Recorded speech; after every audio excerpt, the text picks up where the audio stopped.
everyone present here in the meeting, in the event PAX GAIA. As a part of celebrating Peace Week on the occasion of World Peace Day, all audience are requested to switch on their cameras if possible and keep themselves on mute unless asked to avoid disturbance, as the event is being recorded. Today is the second day of our event PAX GAIA, revolving around the theme of Symphony with the environment for peace.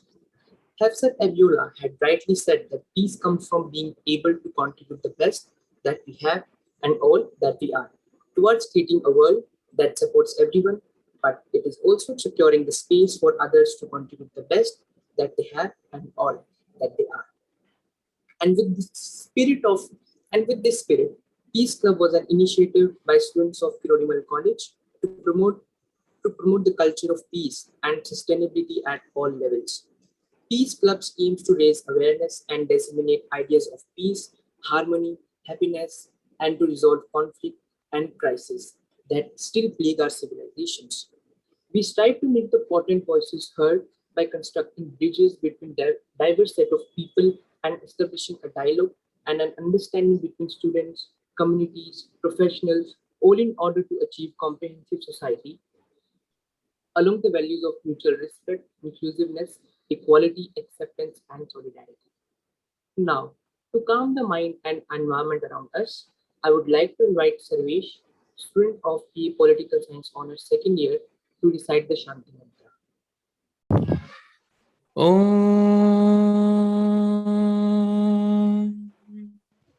Sahana Bhavatu Sahana Bhunaktu Sahaviryam Karivavahai Tejasvinavaditamastu Ma Vedvisha Vahai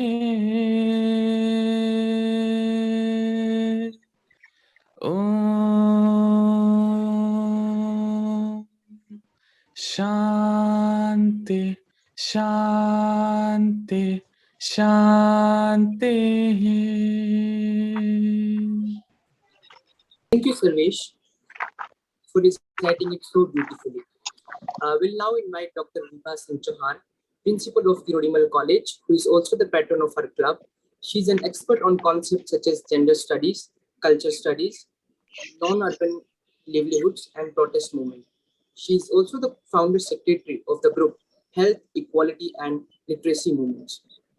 Along with being a generous leader, she gave us this pioneer opportunity to conduct this event, and without whose continued support and guidance, this would not have been possible. I now request ma'am to kindly come and address the audience. Thank you very much, Yash. And thank you, Sarvesh, for the beautiful rendering. The opportunity actually is something that you have taken. Nobody can really give an opportunity to anybody.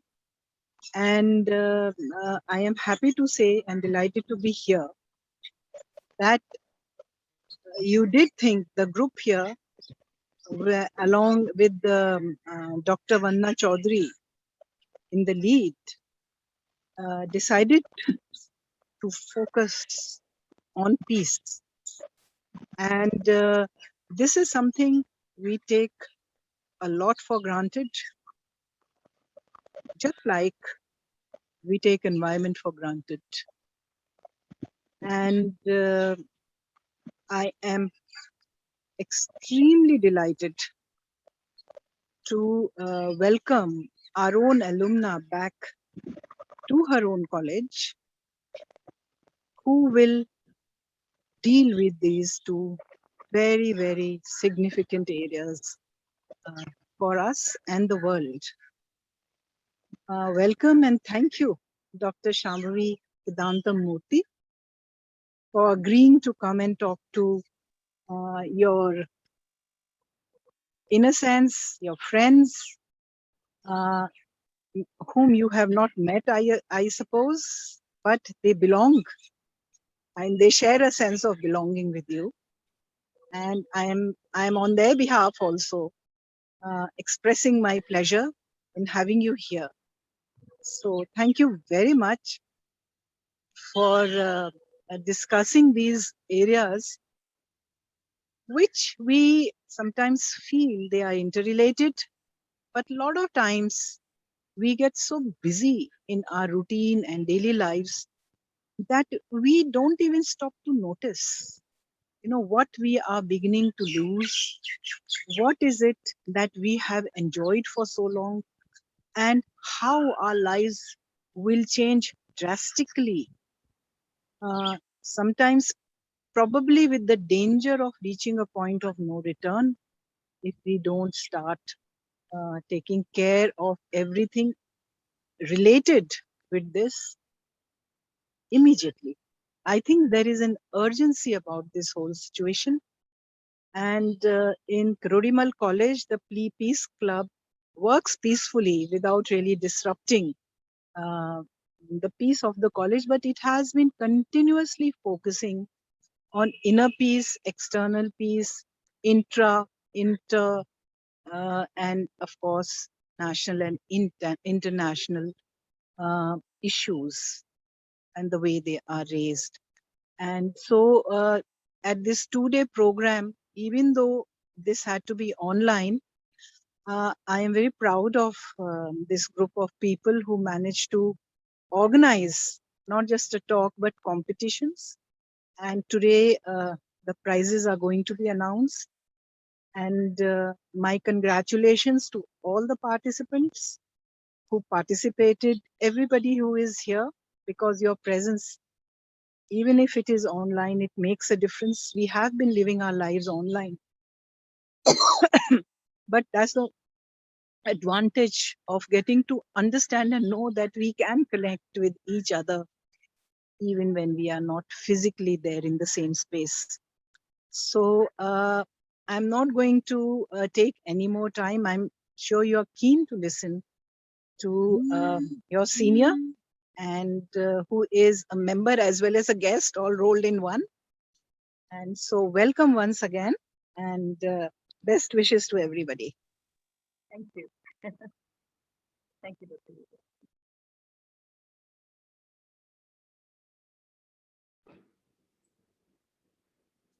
Thank you, ma'am, for your enlightening words.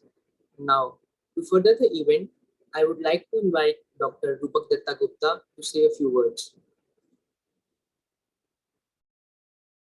Good afternoon. I have to everybody. Professor Vibha Singh Chauhan, the principal of Kirori Mal College, who has been a big support to the society, and Dr. Vandana Chaudhary, who has been relentlessly working to make this a meaningful uh, society, meaningful body, and Dr. Muji, who's also a member, and all the students, and of course, this our guest speaker, Dr. Shambhavi Vedantam Murthy. You see, more than 100 years back, Tagore had said in one of his poem, the world today is wild with delirium of hatred. Conflicts are cruel and unceasing in anguish. Crooked are its path, tangle its bonds of greed. All creatures are crying for a new birth of thine. So this quest for peace, I mean, the poem is, of course, has other stanzas also. This quest for peace, is not new. It has been there, and it is still continuing because conflict situations have been appearing in the world from time to time, and then also then we cannot afford to afford not to have some kind of work towards peace. So with these words, I would like to thank everybody, and I would like to invite once again Dr. Shambhavi. And for Dr. Shambhavi, I think this is a homecoming for her. I think she had come once before also. And so let's hear her. Thank you very much, all of you.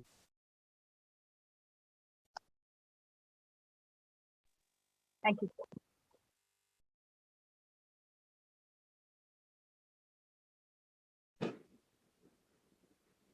Thank you, sir, for your kind address. I would like to call Kiran to advance the event further. Thank you, Yash.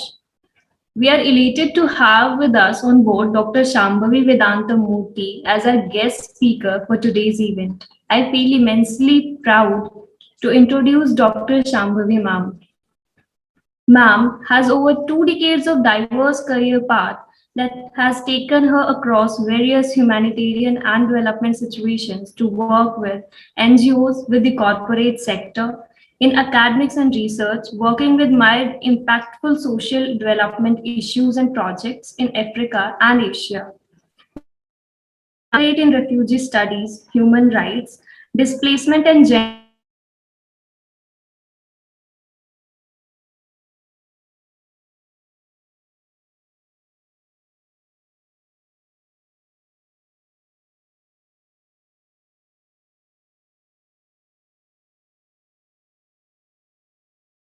been nominated 2 times for Padma Shri Award as well.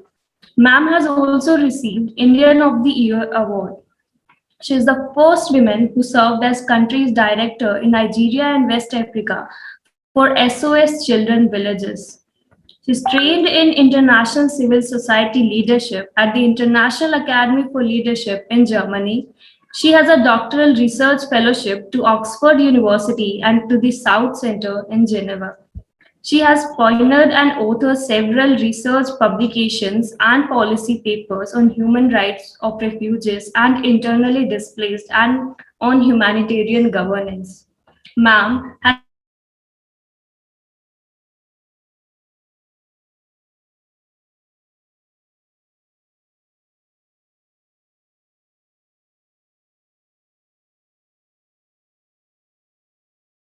in political science from Kirori Mal College, University of Delhi, and her MA in political science from University of Delhi only, and MPhil in political science and international relations from Department of Political Science, University of Delhi. I would like to request ma'am to part her knowledge and experience with us.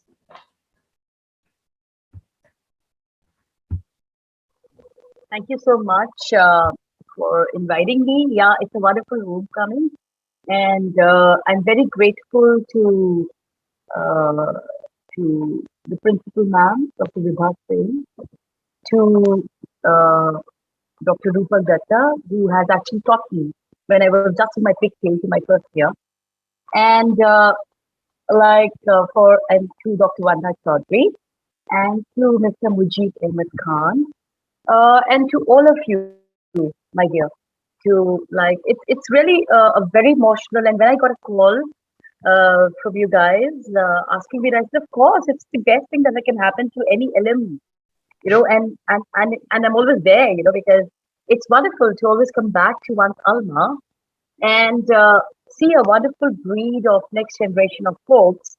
Uh, Having wonderful ideals and a way to go.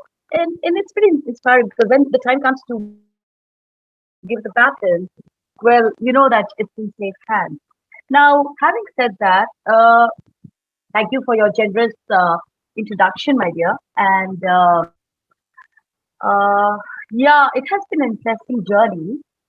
And it has taken me to the continents of Africa and Asia. And I started my career in India, and of course, I schooled at Springdale and grew up loving Africa, in fact, because thinking about the Galilee, Africa, etc. I did not know that was in my destiny star. Now, having said that, uh, today I would like to throw light on a few aspects. And the way I wish to do this is a bit interactive in the sense that I am not in for speeches. I would love to hear what you all have to say about this. And I remember that when I was vice president of La Politics, we used to have these wonderful seminars where we used to have luminaries come over and talk to us. And it was like a big learning base to me. And today, I'm glad that I am sitting in that shoe, and I'm happy to be able to walk you through this. So, well, I would like to throw light on a few aspects, such as on the integration of natural resource management in conflict prevention, mitigation, resolution, recovery to build resilience in communities affected by conflict, environmental and conflict governance, and of course the result of environmental disruptions on human migration, on human rights. My core area of specialization is refugees and migrations and human rights. And so I believe that you could allow me a bit of partiality in that particular area. And when I say this, in terms of the impact of environment on human migration, I mean the unfortunate creation of environmental refugees who are forced to flee but have nowhere to go.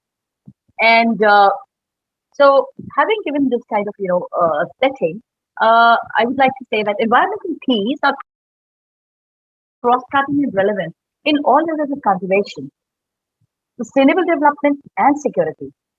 And this interconnection or this particular theme is constituted on the understanding that building more effective environmental governance and policy can actually reduce conflict potential, and by strengthening the environmental security, we lay the ground for enduring social and environmental sustainability and not the fragmented societies that erupt or that emerge due to lack of this.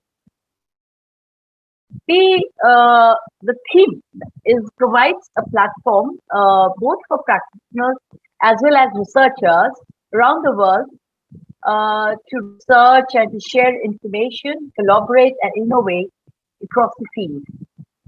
And they bring together a body of leading scientific and local knowledge aimed at addressing social conflicts around conservation, resource use, and activities that damage environments and ecosystems. Now, I would like to focus on these few areas. And one of them is social conflict and peace. Now, we address social conflict and peace through inclusion, diversity, access, just conservation, and also through transforming natural resource-based conflict, social conflict, that is regarding access to and competing interests. It also entails transforming social conflict involving indigenous peoples and local communities. That is the impact of conservation. And it also encompasses transforming identity-based conflicts that relate to environment, natural resource, or conservation. The second aspect, which I would like to focus on, is on security and peace. Now, how is security encouraged? Is a question that probably would be floating in the minds of many of you. And like I would say, based on my field experience and all my experience as a policy maker, as well as of working on in conflict zones, security is actually encouraged through resilience. It is encouraged through livelihood and access to resources. Natural resource security in situations of conflict lead to war not happening. Sorry. Livelihood and economic security of vulnerable communities affected by the impact of humans on environment. That is, for example, development. Like we've seen this happening, right? In our own India, dairy was a very big issue. Extraction of mine, extraction of resources, mining resources, which actually belong to the indigenous people, to the local community, but are being taken away. Let me give you an example. I was involved as an observer in the Sierra Leone election, the first one, and in the observer mission. And we were supposed to also negotiate with the Unita rebels. And it is very saddening to kind of, let you guys know that the whole Sierra Leone war, the Unita rebels, they were funded by DBO. the diamond company, who were extracting it in Sierra Leone and using it to the good part to serve in their own countries in Europe, and using it to enhance or create further conflict in Sierra Leone. So extraction is actually a very serious issue. Building resilience of communities affected by environmental conflict. So to me, security and peace actually encompasses all these areas. And today when I talk to you, I also talk to you based on my experience of being in the field, being in this zone, working with these issues, etc., as well as of being a professor at Unilag outside India. So the third issue that I would like to highlight is on ecological conflict and peace. So through advocating coexistence, rule of law, monitoring and appropriate use of technology and conservation practice, we can achieve ecological peace and we can do away with ecological conflict. Also, juxtaposed with this, by transforming human wildlife interaction, or transforming unsustainable human activities, development, extraction, poaching, endangerment of species, climate change, etc., we can actually achieve ecological peace and do away with ecological conflict. The fourth aspect that I would like to talk about is, like, we always talk about peace building. In fact, I'll go to peace building a little later because to me, it's a process. And it is not something that, today there's a war or there's a conflict going on. Now, conflict in today's world is a very broad term. It does not mean taking your guns and going to war and shooting one person or the other. Conflicts can happen to a wide range of people, and I shall come to that probably during the interaction stage. And peace building is, like, to me, a culture or ethic of peace and the environment. It's like a marriage between these. And I shall definitely be talking about this a little later. Now, having said this, I would like to pick up another point, and this is the fifth point of conflict resolution.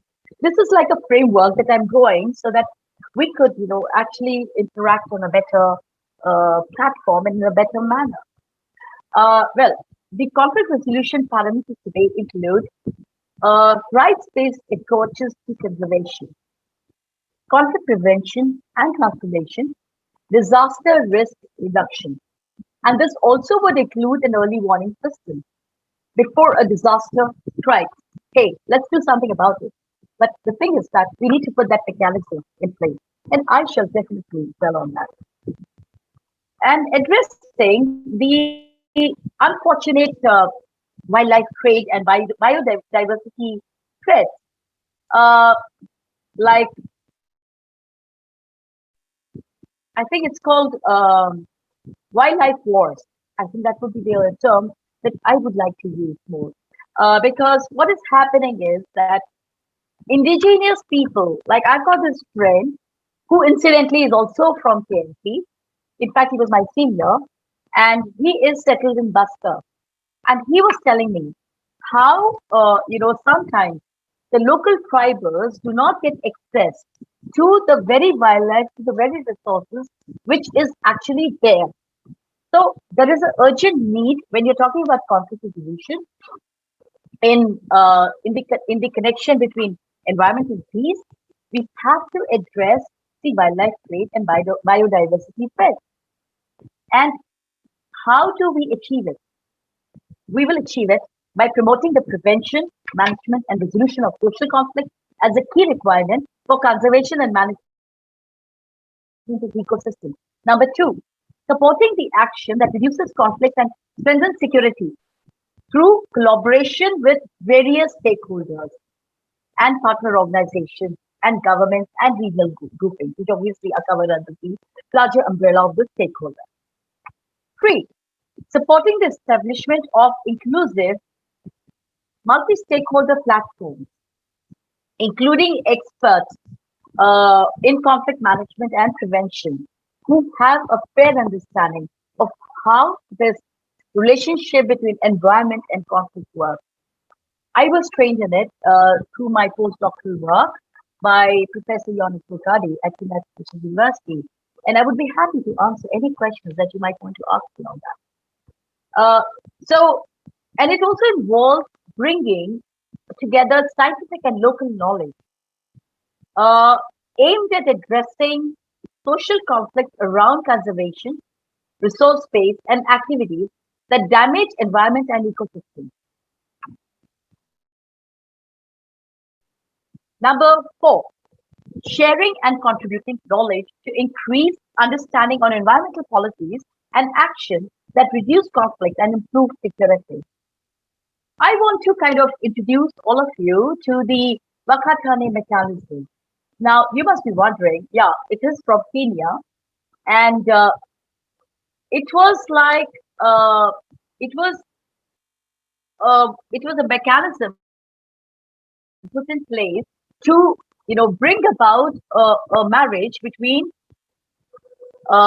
environment and conflict resolution processes in collaboration with IUNCN and ISARO. And this is a mechanism which was developed in Mount Elgin in Kenya. And what did it do? It actually helped in leading scientific and local knowledge experts, practitioners, actively addressing conflict together. And it also helps,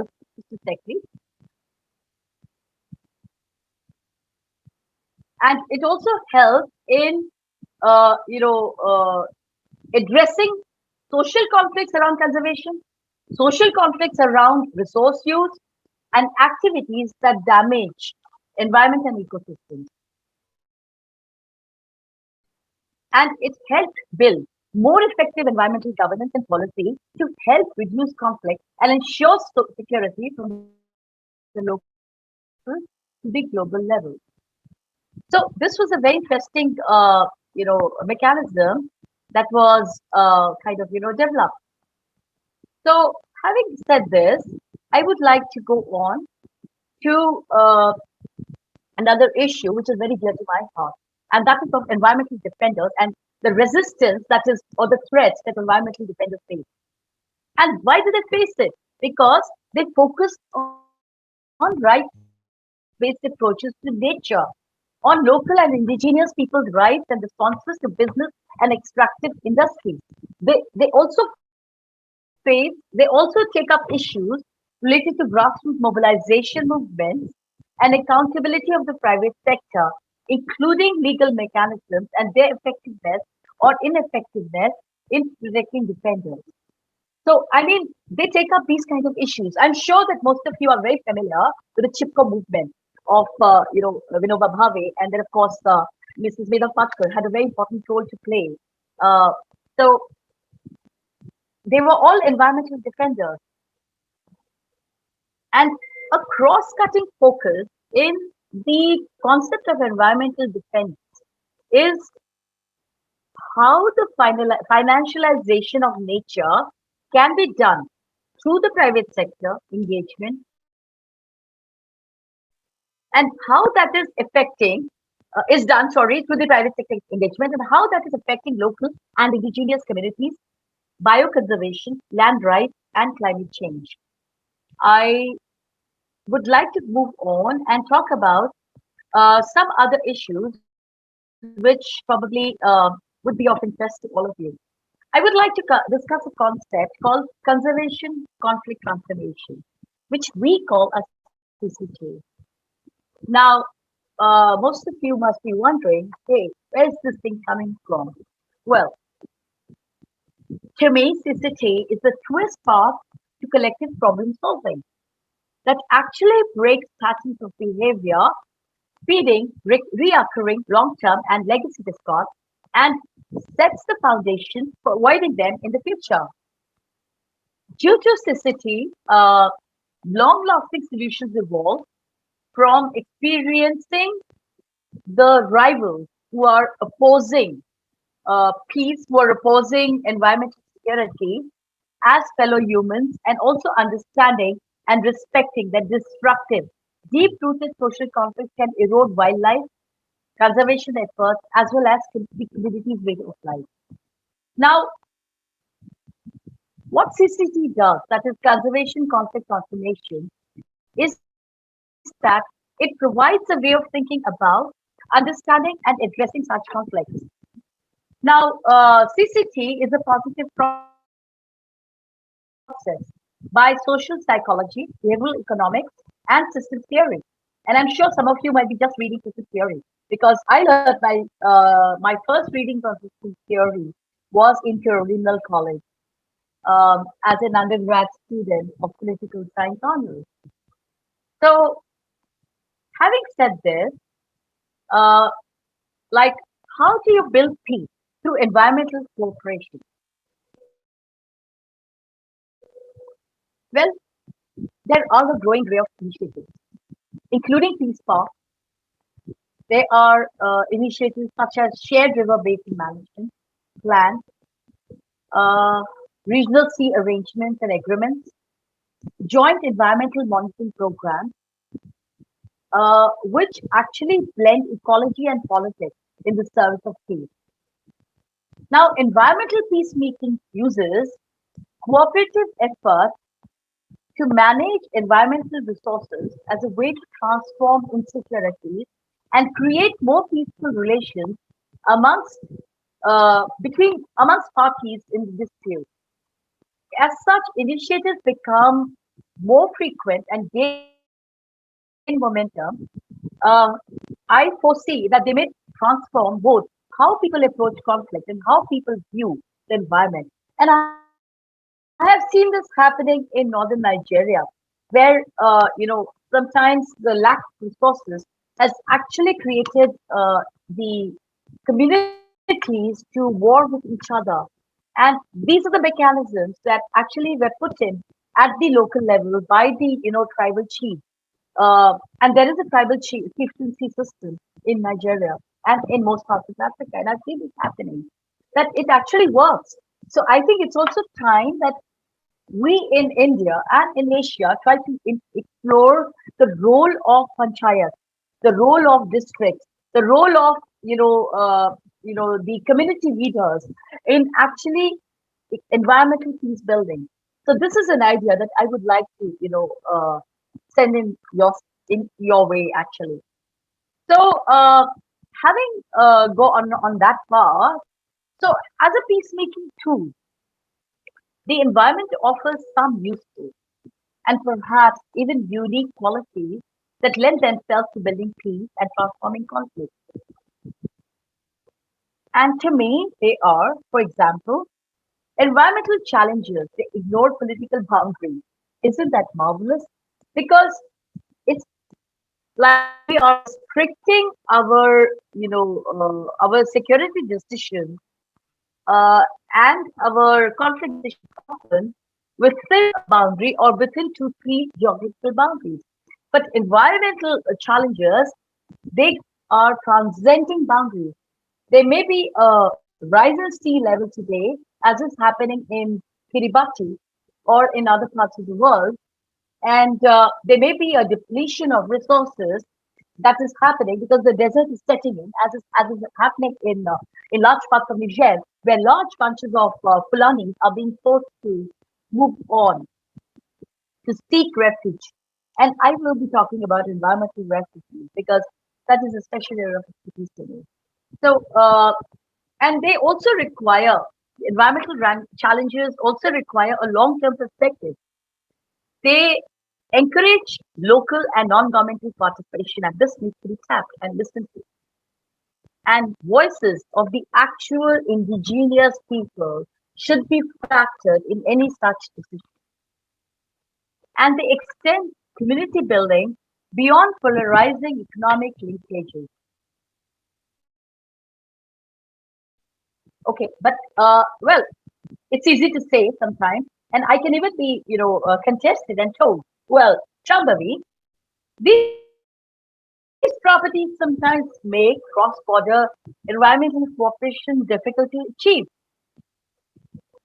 But my suspicion is that where this sort of environmental cooperation does take place, it may actually help to enhance trust, establish cooperative uh, habits, create shared regional identities around resources, and establish mutually recognized rights and expectations. In fact, the former Secretary General of the United Nations, Kofi Annan, had recognized the potentially critical linkages between environment and insecurity and had called for integrating environmental contributions to conflict and instability into the UN's conflict prevention strategy. And the deliberations of its high level panel on threats, challenges, and change. But it is quite a paradox because, surprisingly, uh, relatively little is known about the best design for environmental peacemaking initiatives. And there's often a tendency to border much on theory rather than dwell on pragmatism. And there is also a challenge that little is known about the conditions under which they are most likely to succeed. When I say they, I mean environmental peacemaking. So, uh, now having given you a little bit of background, uh, I would like to kind of, I mean, there's always the political science in me and social science in me, which does go to a bit of definition. And there's always that academic in me, which always talks about definition. So, and I would definitely go on to that definition. But prior to that, I would like to say this,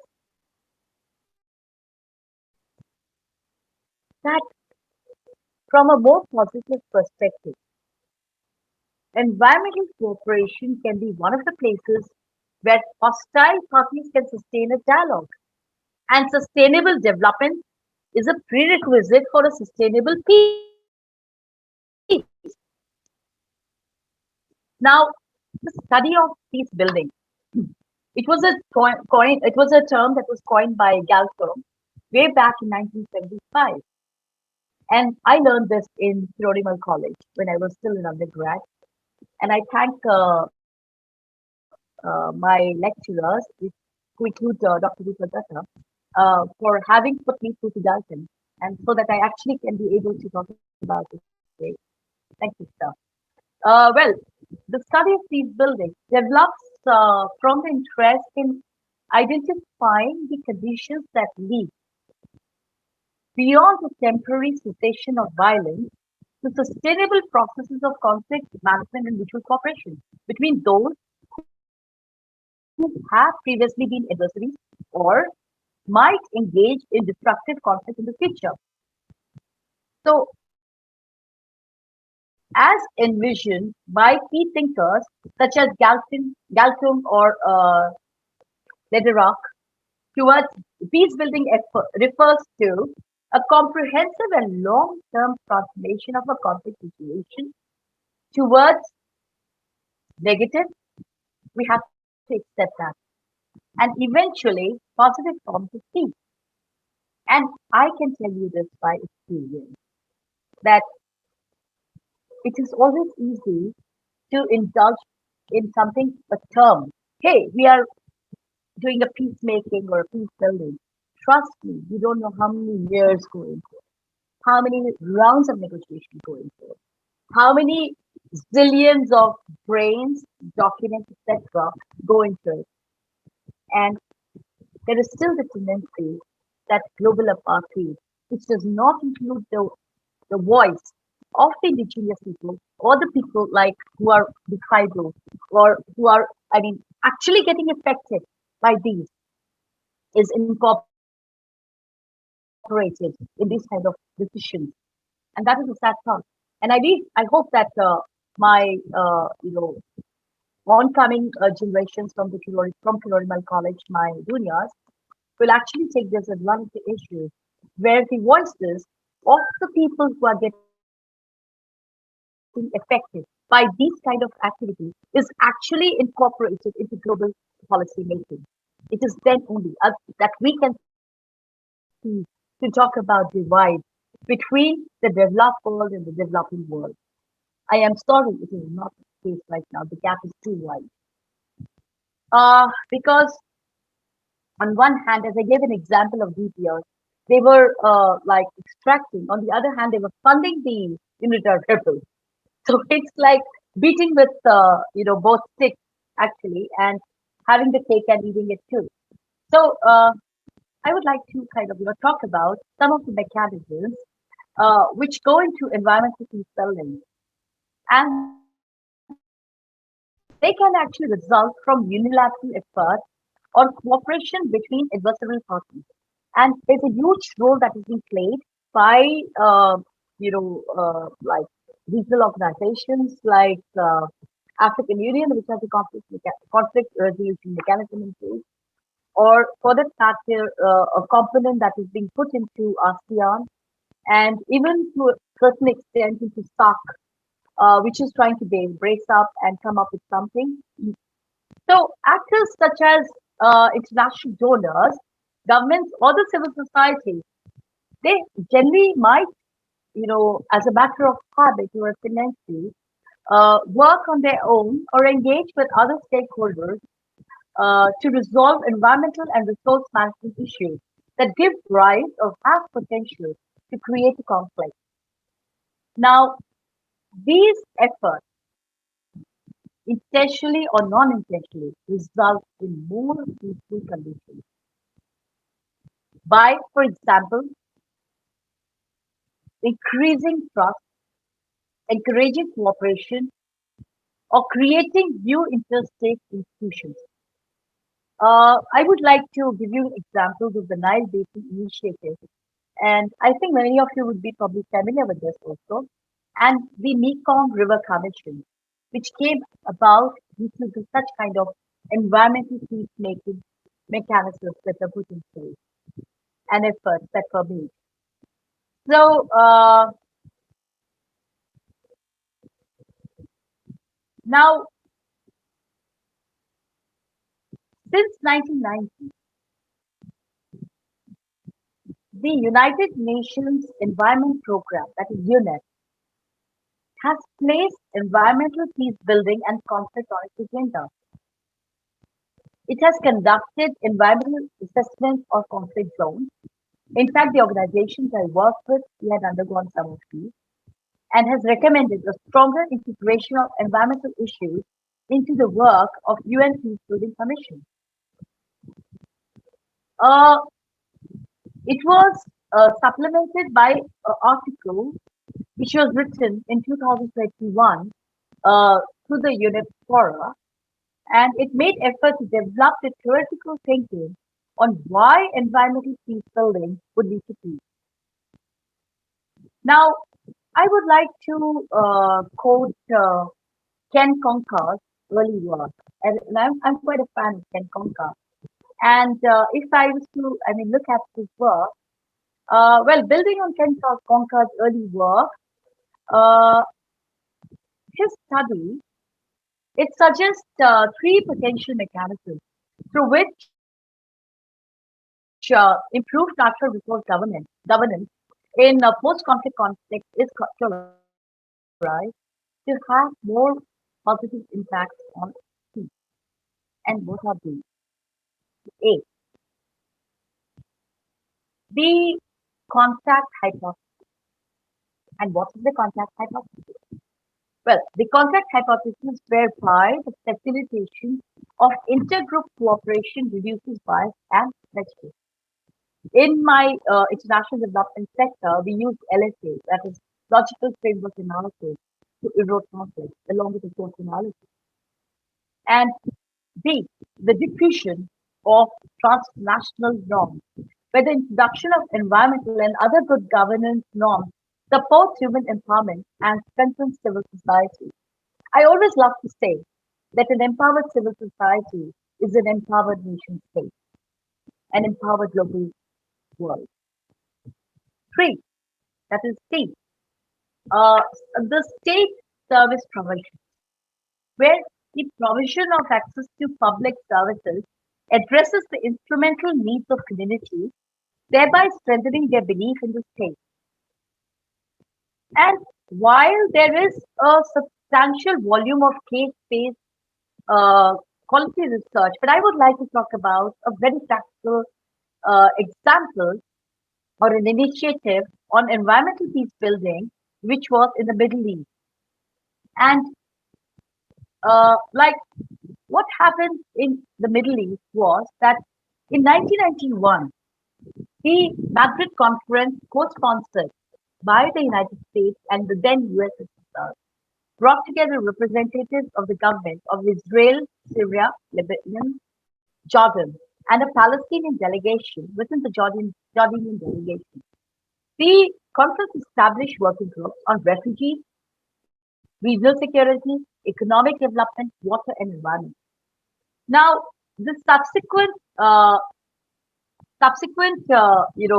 effort that happened as a result was laying the path towards bringing environmental cooperation and sustainable development into the formulation of a path to a sustainable Middle East peace.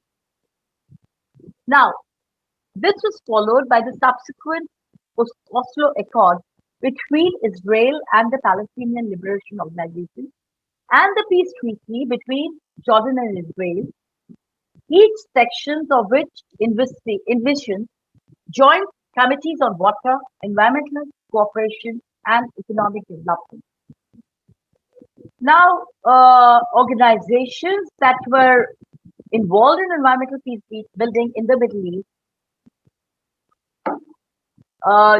where actually they established also a water and environment division in 1992.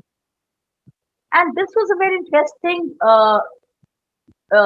initiative because it laid the foundation for an organization called EcoPeace, which was founded, it is called EcoPeace Middle East. It was founded in 1994, and it was founded as a meeting place of Palestinian, Egyptian, Jordanian, Israeli environmental NGOs, and it became an affiliate of the Friends of Earth in 1998.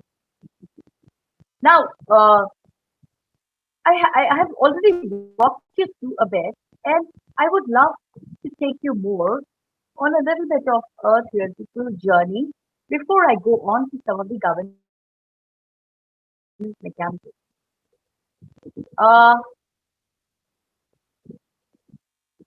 I would also like to talk about an interesting conservation cooperation that happened between DRC, that is the Democratic Republic of Congo, DR Congo, Rwanda, and Uganda in the Virunga region. And it yielded some conservation and peace benefits, even though it took place in an environment characterized by political instability and low economic development.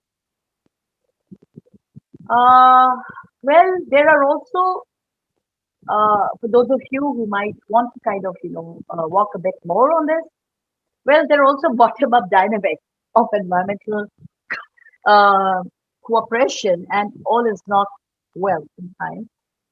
And and these bottom-up dynamics of environmental cooperation often may be amid conflict between the pastoralists and the farmers. For example, as in several African countries, it's right now on in Somalia. I think most of you know about it, and it has been on in Ghana and Kenya, and even in northern Nigeria. Coming to Europe, this is interesting because environmental peace building, it took place between Cyprus and Kosovo, and it focused on managing shared water resources across political boundaries. And a trans-boundary peace pact for the Balkan region was also suggested. So, what happened as a result of this initiative in Europe was that they became enhanced for even greater cooperation between the conflicting parties and the larger civil society.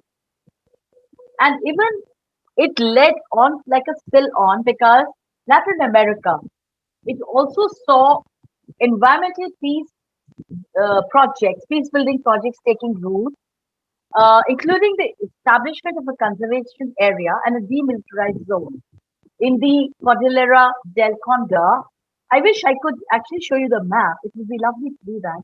Maybe, maybe I would try to do that before I'm being asked some questions. I'll try. I cannot promise. I'll try. So, like UNEP has played a very important role, that is the United Nations Environment Program, and its efforts to rehabilitate the Iraqi marshland were also reported to have indirectly contributed to peace building by restoring livelihoods in the region, whereas in various African states, and I speak about this through experience because I have been to several African countries uh, and seen this on the ground, lived in refugee camps and been involved in policy making and been a keynote, speaker even to the African Union, plenaries, etc., and ECOWAS, etc. So, what I would say is that in various African countries, there are well documented cases of bottom up environmental peace building, such as uh, around water resources in Yemen. And that have actually, reported very positive outcomes. Now, there's a scholar by the name of uh, Thomas Homer Dixon. And I hope I don't sound too spiritual, but I intend to, because it is pretty contextual to whatever I'm saying now. And Thomas Homer Dixon is one of the foremost scholars researching the relationship between environmental scarcity and violent conflict. And he has examined the connection between conflict and environmental change in his 1991 article on the threshold environmental changes as causes of acute conflict. His findings indicate that environmental degradation and depletion of natural resources will contribute significantly to social turmoil in the future. One such finding shows that armed conflicts are mainly located amongst the poorest countries. And let me even expand on this to what Homer Dixon has said and tell you that it is a sad reality that while armed conflicts are mostly the poorest countries, and when I say poorest, I mean the economically deprived countries who are probably, totally marginalized, and we have an index which probably you would like to kind of visit. I'm sure it's available online on the UN site as well. A listing of the LDCs and the others. So they also tend to seek, people are forced to flee in such circumstances. And what do? They seek refuge in countries which are equally poor. Why? Because they have an ethnic affinity. I'll give you the example of Niger, as I was talking about a little while earlier. Now, Niger has had the acute famine, an acute level of poverty due to loss of livelihood and the desert coming in. Now, what is happening as a result is that the Fulani, who are one of the main races in Niger, they have they walk several kilometers, several hundreds of kilometers to come to northeast Nigeria, because northeast Nigeria has a large Fulani population, and that has created a real resource conflict in northern Nigeria. In addition, of course, to Boko Haram issue, which I think you're totally familiar with. Now, so Homer Dixon also realizes the effectiveness of free market mechanisms to minimize the impacts of environmental degradation on developing countries. However, he argues that as population growth and environmental damage continues, policymakers will have less and less capacity to intervene in order to keep this damage from producing serious social disruption, including conflict. I am sorry, it was not really a laughter, but a sad kind of, whatever. So, this is the reality that is there, that exists in front of us. Uh, Now, I would like to tell you another way is that the families, the kin group, and the tribes, which have been moving around both in Central and West Africa in search of resources from time to time before colonial borders were established, all lay claim to regional clarity. Now, I did tell you about this, that, the Fulanis from Niger are walking several hundreds of kilometers to come to northern Nigeria based on kingship and ethnic identity because there are Fulanis out there. Now, what has happened as a result is that both in Central and West Africa, where I spent about 15 years of my life, it was my abode and my place of work and my place of professional commitment. Uh, uh, the entire region, it has got characterized by the usage and competition over resources by the various populations and offer different approaches to resource use and management.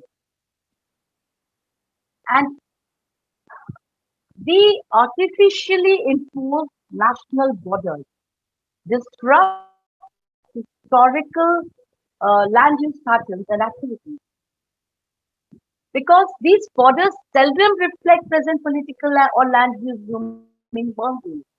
As a result, locally meaningful landscapes often conflict with those maintained by international agreements or national land use zoning policies, which is a very sad reality. And it's the point that I'm putting forth in front of all of you because I think we really need to talk about it. Now, of course, I did mention peacock, but what we also have to understand, and I would like to just run through this rather than getting into details,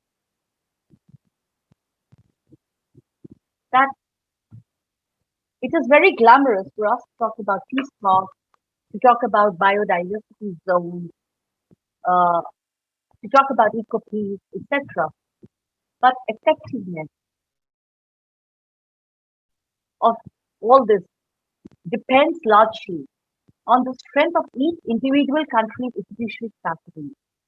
UN cannot be everywhere. UN is made up of member states. These individual countries make up the UN. And these include costs that are not limited to. And these are some of the challenges. Lack of communication technologies that are affordable, juxtaposed with insecure and unclear land tenure policies. We're having a huge discussion on right now on forest rights. There is and I know that because this particular friend of mine, who is based in Madhya Pradesh in Basta, and he's been talking to me about it, how they have been, advocating. There's a strong advocacy happening in the government on forest rights, and how the government is not willing to yield to some of the very genuine issues. And this is a challenge. This is a real challenge in front of us. Now, there is also a lack of, as a result, what happens?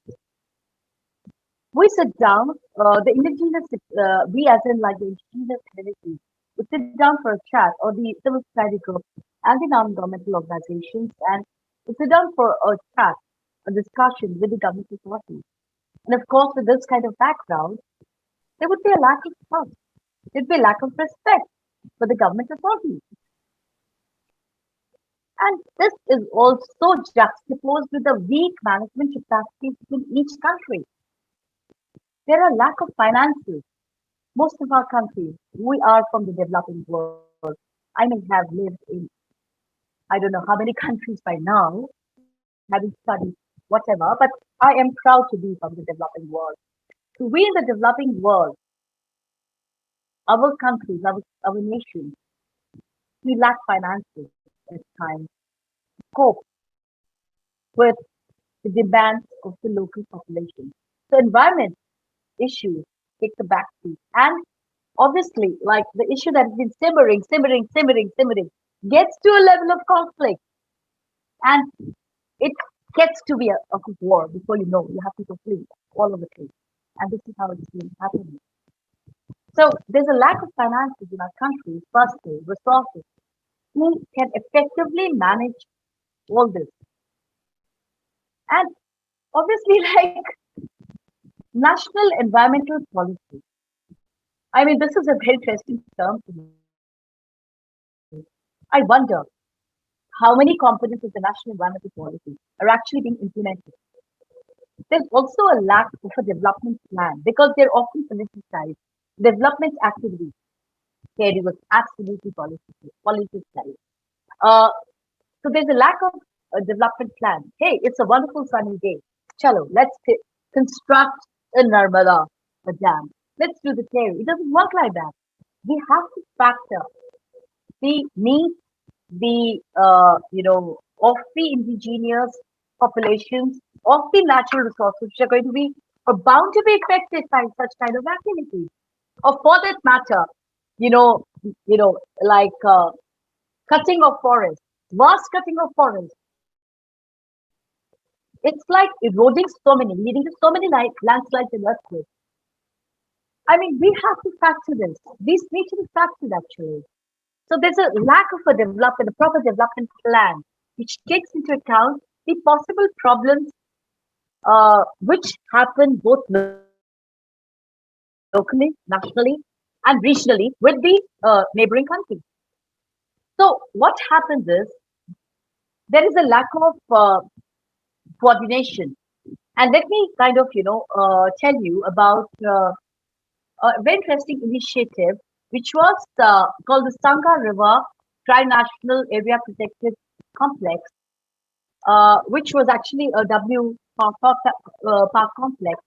And this initiative grew from a very slow process, building incrementally over time with the cooperation of all parties involved, meeting and planning. So, but what also I have seen is the W Park or the Peace Park, the Wildlife Park or the Peace Park initiatives are largely planned by outside agencies. And it only involves government and the indigenous populations in the final stages of implementation. So this is a challenge. So now where do we stand? Okay, so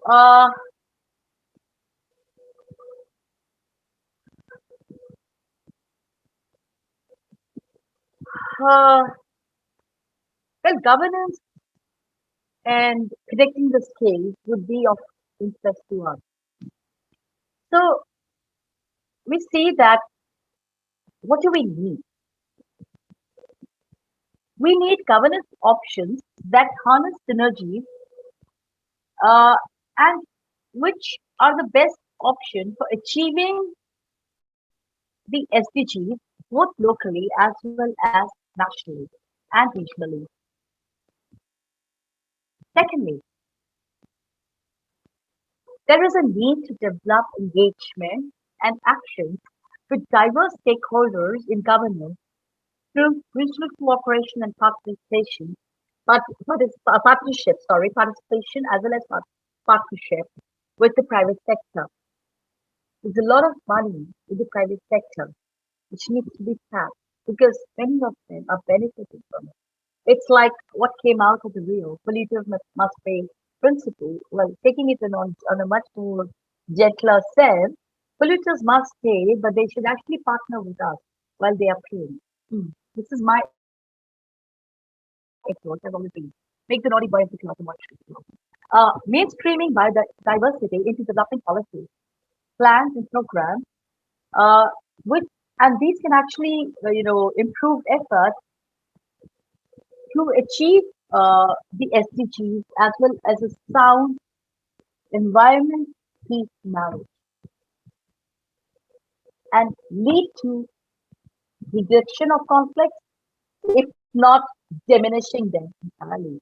Well, I'm a bit idealistic. I always was, even when I was studying as an undergrad at PhD. I always thought about things like planet food and all these things. Uh, and I strongly believe that change happens, and we are the change. So, having said this, I would like to, talk to you or conclude my uh, like my presentation or my interaction with the following areas or a call for action: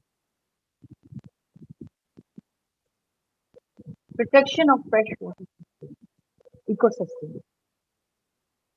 Two, guidance in the negotiation, drafting, reform, and adoption of management plans, policies, laws, and duties. Three, fostering environmentally sustainable livelihood to improve the well-being and prevent displacement and migration,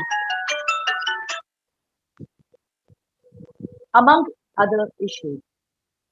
I am sorry to tell you that while I talk to you, there are environmental refugees who are being created right now as land resources or eco-resources get left out.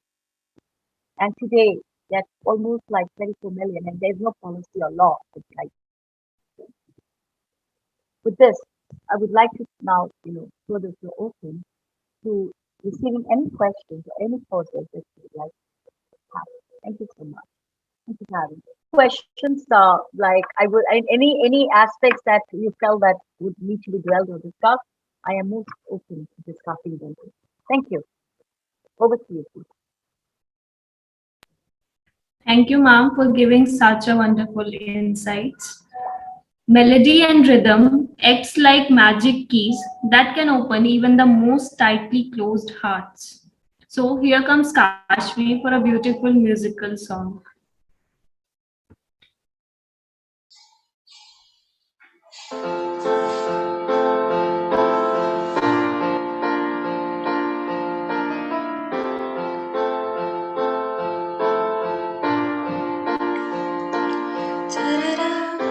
Imagine there's no heaven.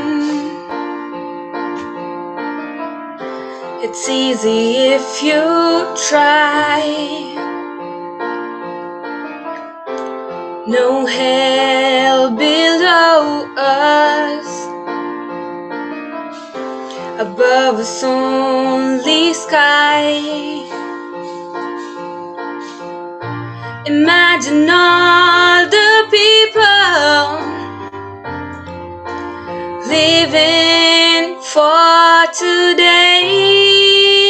You imagine there's no countries.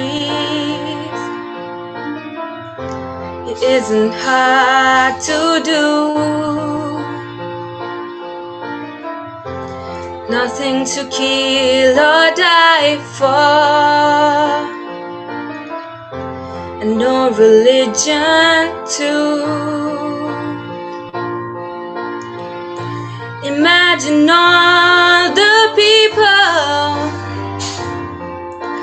living life in peace. You may say I'm a dreamer, but I'm not the only one. I hope someday you'll join us, and the world will be as one. Imagine no possessions. I wonder if you can. No need for greed or hunger. A brotherhood of man. Imagine all the people sharing all the world. You may say I'm a dreamer, but I'm not the only one. I hope someday you'll join us,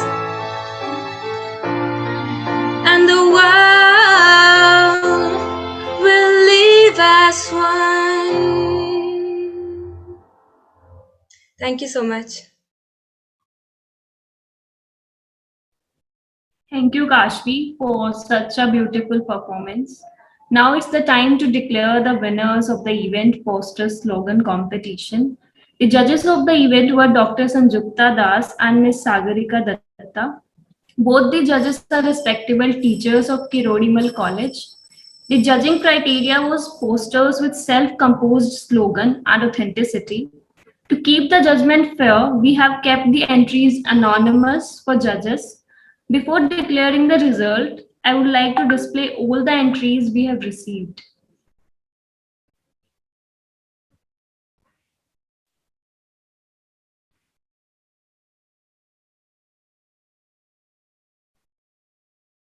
So these are the entries which we have received.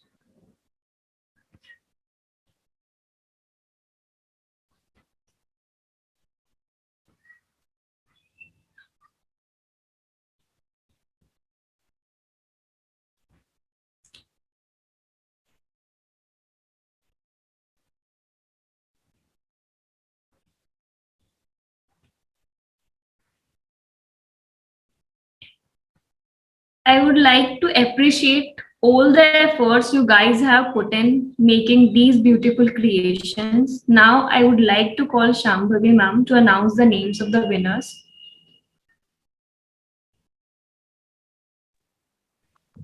The third prize goes to Anjali Boreal, BCom Honors, Zakir Hussain College.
You wish me to announce the name of the second prize winner, please?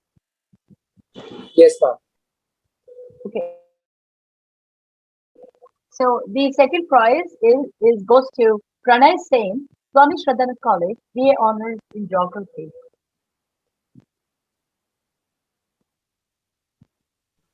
Congratulations, Pranay. Congratulations, Pranay. Wonderful. Beautiful one.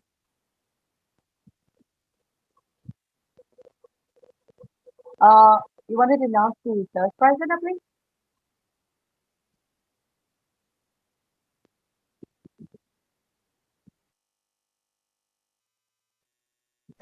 Yes, ma'am. Please go ahead. Okay. So it's like first prize is Arpita Uttam, BA program, Miranda House, MH. Hey, KM is not there. No KM. Congratulations, Arpita. Thank you so much. Arpita, congratulations. God bless you. Thank you so much.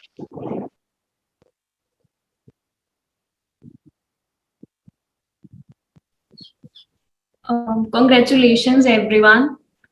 Now I would like to call upon Dr. Vandana ma'am to give a vote of thanks.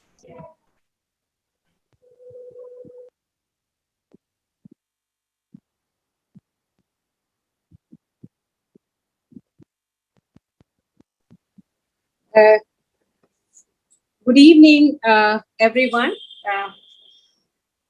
To all the people present here, and our honorable guest, Dr. Shambhavi Vedantam Murthy, and our principal who had been here despite her busy schedule, and all the dignitaries in our faculty members. On behalf of the Peace Club, Kirori Mal College, I extend a warm welcome to the people in the gathering. I would like to express my gratitude to all esteemed participants of the webinar yesterday and of the poster and slogan writing competition today for their presence and contribution to make this webinar a great success. I extend my gratitude to our honorable guest speaker for today's session, Dr. Shambhavi Vedantam Murthy, to take out time from her busy schedule to grace the event. Thank you for inspiring and encouraging us with your words on this theme. My special thanks are to our principal that she provided immense support to this two-day event. And special thanks are to our judges for the poster and slogan writing competition, Dr. Sagarika Datta and Dr. Sanjukta Das. Our faculty members who are associated with the Peace Club, Dr. Rupak Datta Gupta, Dr. Muzib Khan, and our friends from GAIA'21. I can see Sushmita Das is an educator and Harish is there. So thank you so much for coming to this and all competitors. And I must thank the organizing team of the Peace Club. We have Yash Sheila, President, Ishika, Vice President, and then we have Kushin Nigam, who is the General Secretary, Siddharth Raj, and Avni. They are technical brain holding the whole program together. And we have Ashi, Ria, Kiran, Rimi, Soumya, Khushi Singhal. This team has worked almost throughout the last week. And they are volunteers, who have readily agreed to sing Sarvesh with very melodious mantra and Kashmir, beautiful song to set the tone for future, that creating hope in the hearts of the young ones. And I congratulate the winners of today's competition and for their active participation. Thank you everyone once again for making it a great success.